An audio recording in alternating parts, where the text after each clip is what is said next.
kagawan ng Pangulo. Sino may kagawan sa problema ito?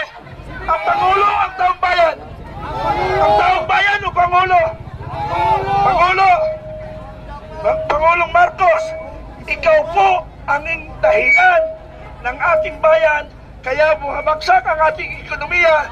Alam niyo mga kababayan, baka by 2026, at ang OFW ay hindi na mag-remit sa Pilipinas, wala ng pera ang taong bayan.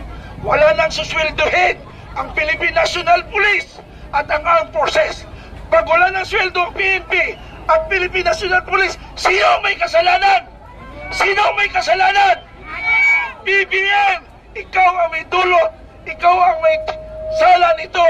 Pag ang taong bayan ay walang makain, ang Armed Forces, ang Philippine National Police, pag wala sila maging sahod, ikaw ang may dahilan para bumagsak ang ekonomiya ng Pilipinas. Maraming salamat. Thank you, Speaker.